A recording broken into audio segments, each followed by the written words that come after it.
ازيكم عاملين ايه؟ النهارده ان شاء الله هناخد درس صغير جدا ولطيف ممتع جدا جدا جدا. هنتكلم على الكود and transferring information. ازاي ان احنا نقدر ان احنا نبعت معلومات ونوصل معلومة معينة عن طريق كود بطريقة مختلفة. يلا بينا، بس قبل ما نبتدي الفيديو ما تنسوش تعملوا سبسكريبشن ولايك وشير للفيديو ويلا.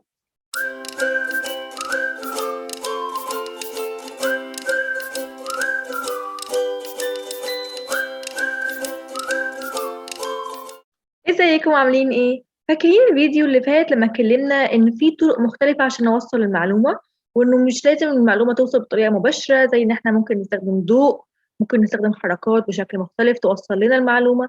طيب، فاكرين لما قلنا ان الكود ده طريقة بنبعت بيها المعلومة بس بطريقة مختلفة عن الطريقة الأساسية. يعني احنا عايزين نوصل كلمة معينة، فبدل ما نقولها بنكتبها بحروف معينة. عايزين نوصل عايزين نوصل نلفت انتباه حد، مثلا بدل ما نقول له لو سمحت انا بلفت انتباهك، بعمل حركه معينه او بعمل صوت معين بتوصل له مفهوم ان انا بلفت انتباه. طيب، اتكلمنا يعني ايه كود. قلنا الكود it's the information that's transformed into another representative form such as using dots and dashes to represent letters. طيب، يعني ايه الكلام ده؟ يعني ايه ان احنا نستخدم dots and dashes to represent letters؟ طب قبل ما نتكلم في التفصيل في الموضوع ده، خلينا نفهم يعني ايه الكلام اللي انا قلته ده على الكود. كود يعني شفرة، يعني كلمة سر، يعني طريقة مختلفة بوصل بيها المعلومة. ازاي؟ المعلومة بتوصل بس بطريقة مختلفة عن الطريقة الأساسية. يعني أنا عايزة أنادي حد بقول لو سمحت يا فلان تعالى، ممكن بدل ما أقول له بطريقة مباشرة أقول، فبالتالي انا بنادي عليه بيوصلوا نفس المفهوم، بيوصلوا معلومه ان انا حد بينادي عليه، فبيلف يشوف مين بيتكلم. لو على سبيل المثال عايز تقول حد good job، برافو عليك، فبدل ما تقولها له بشكل مباشر good job برافو عليك، هتعمل له thumbs up، هتعمل له صباعك لفوق كده، الثامبس او الابهام لفوق، فبالتالي هيفهم ان هو اوكي، انت بتقول له تمام تمام برافو عليك تمام.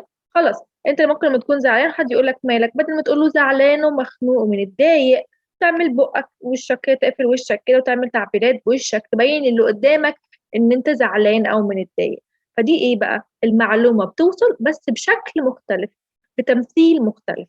So it's the information that transformed into another representative form، بتوصل بتمثيل مختلف او بشكل مختلف عن شكلها الاساسي. such as using dots and dashes to represent letters. يعني ايه الكلام ده؟ زمان كان في عالم اسمه مورس، العالم ده كان بيوصل الحروف عن طريق كود او كلمه سر عن طريق dots and dashes. يعني ايه dots and dashes؟ dots يعني النقطه، خليني اوريكم ازاي بنكتب الدوت وازاي بنكتب الداش. خلينا مثلا على سبيل المثال، الدوت بتتكتب كده والداش بتتكتب كده، دوت داش دوت داش. فالدوتس الداشز دي كان العالم اللي هو اسمه مورس ده، حتى هو الكود كان اسمه مورس كود، كان بيوصل بيها الحروف.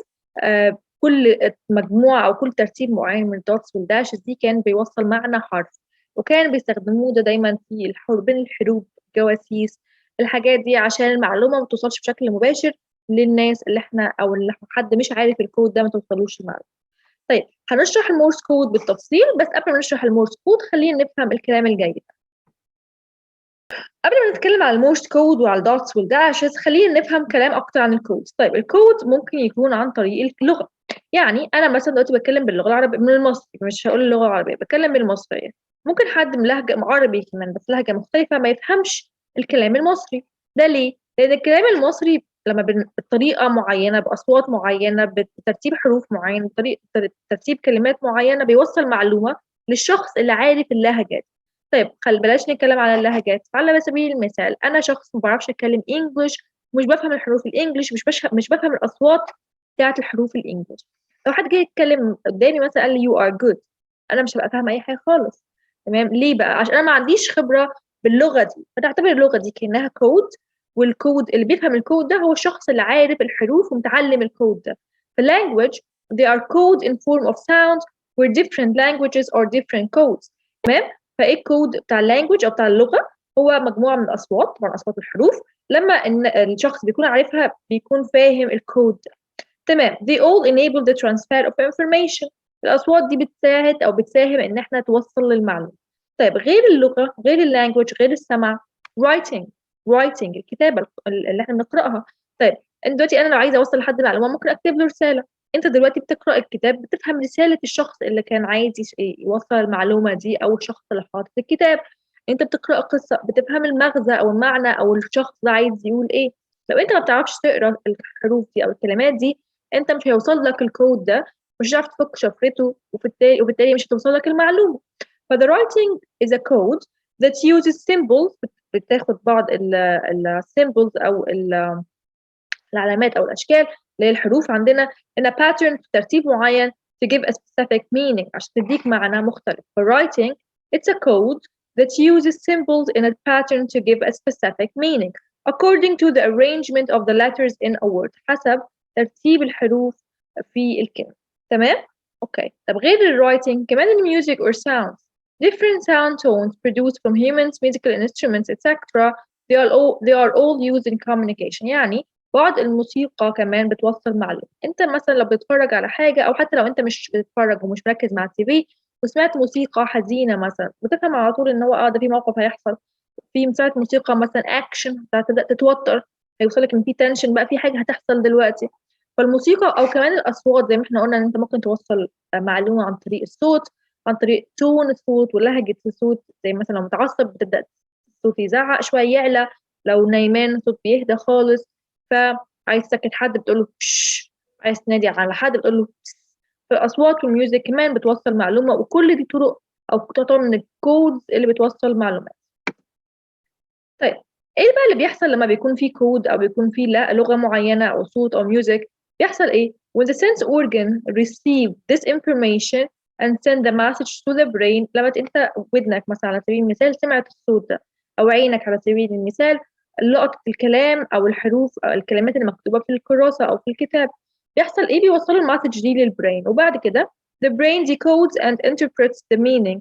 المخ ده بيقدر يكسر الكود ده، يفك الشفره ويبدأ يترجم المعلومة وتوصلك المعلومة في ساعتها من غير أي مجهود منك أو من غير ما يعني لو أنت عارف الكود بيكون الموضوع بيحصل في ثانية. بتفهم الموسيقى دي عايزة إيه، بتفهم الكلمة دي بتوصل معلومة إيه، وعلى طول بتوصل لك المعلومة. طيب لما اتكلمنا على المورس كود وقلنا إن هو بيوصل المعلومة عن طريق dots and dashes. فالمورس كود ده communication system، هو نظام من نظام التواصل. هو اخترعه عالم اسمه سامويل مورس in the 19th century في القرن ال 19. اوكي بيعمل ازاي بقى؟ هنفهم بالتفصيل طبعا.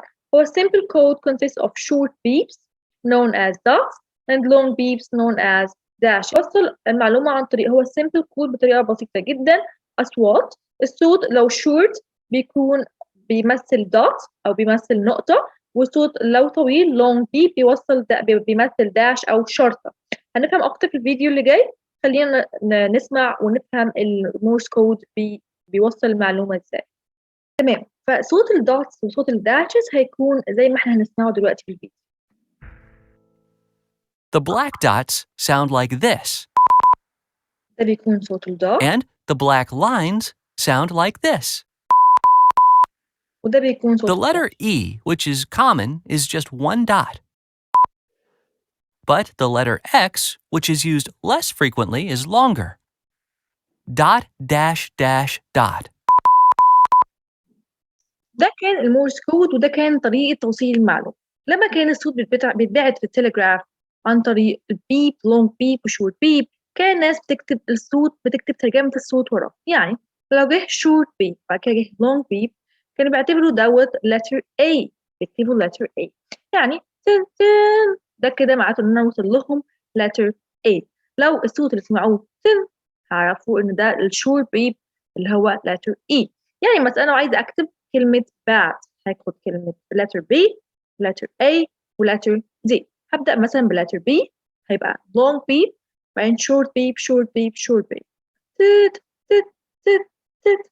فاللي قدامي وصل له إن ده B. بعد كده هسكت هيكون في pause، وبعد كده تت تت short beep بعد كده long beep وبعد كده for example letter D هيكون ده هيكون letter D. فلما الناس تجمع مع بعض الحروف او تجمع مع بعض الاصوات اللي وصلت لها يعرفوا ان هو مثلا بيكتب bad، ان هو عايز يوصل لهم كلمه bad. طب خلينا نعمل براكتس اكتر في موضوع المورس كود، وخلينا نفهم مثلا نتخيل ازاي المعلومه بتوصل. دي اللعبه دي هحط لكم اللينك بتاعها على جروب التليجرام وفي الديسكربشن بوكس بتاع الفيديو. اللعبه دي هي عباره عن ان احنا هنعمل كود زي المورس كود، هو المورس كود بس احنا هنترجمه. فاحنا مثلا على سبيل المثال هنا مديك شكل معين، اوكي، شكل معين ده هو دوت داش داش دوت داش داش، فده مثلا حرف ايه موجود هنا؟ دوت داش داش، حرف دبليو، هنكتب ده. وعندنا دوت دوت دوت دوت 4 دوت، ده حرف ال H، تمام. بعد كده عندنا دوت دوت ده I، بعد كده عندنا 1 dash ده C، بعد كده عندنا دوت ده E. هنترجم الكود المبعوث، هنترجمه لكلمات، اوكي. بعدين داش دوت دوت دوت، فين داش دوت دوت دوت B، بعد كده عندنا داش داش داش ده O، بعد كده عندنا دوت داش ده A، بعد كده عندنا دوت داش دوت ده letter R، عندنا داش دوت دوت وده letter D. لما جينا قرأناها لقيناها ايه؟ white board، white board، ونفس الصوت اللي انتوا سمعتوه بالظبط هو الصوت اللي كان بيتباعت في التليجرام. زي ما فهمنا هو different dashes and dots represent different letters of the alphabet، تمام. هو بيكون ليهم ترتيب معين، الترتيب ده معين ده هو بيوصل المعلومة، بيوصل letters of the alphabet. It allows the people to spell words using sounds of long and short beeps. لما الناس تسمع sounds of long and short beeps كانهم بيعملوا بالظبط spelling للletters. كمان هناخد بالنا من حاجة، sometimes Morse code people can use long and short flashes instead of beeps. يعني بدل ما لو كان عايزين يوصلوا المعلومة بدل التليجرام for example، بدل التليجراف for example، بيبعتوا نفس المعلومة مثلا لو هم شايفين بعض عن طريق الفلاشز، فبدل اللونج بيب هيعملوا لونج فلاش، بدل الشورت بيب هيعملوا شورت فلاشز. ودي طريقة مختلفة لتوصيل المورس كود. وزي ما وعدتكم هو درس صغير ولذيذ جدا جدا جدا، ما رضيتش ان انا اخليه مع الدروس الباقيه لانه هو سيمبل كده ولطيف وممتع. حبيت ان انتوا تستمتعوا وانتوا بتلعبوا وتجربوا ازاي تلعبوا. اعتبروا الموضوع كانه لعبه هتفهموا اكتر هو بنتعامل ازاي بالمورس كود. ولو عجبكم الفيديو وفهمتوا كل حاجه ما تنسوش تعملوا شير للفيديو لاصحابكم، واعملوا اشتراك في القناه وفعلوا زر الجرس عشان يوصلكم كل الفيديوهات الجديده. وما تنسوش تعملوا لايك للفيديو واكتبوا لي في التعليقات اي حاجه حابين ان انا اعرفها او حابين ان انا اشرحها، ونورتوا القناه.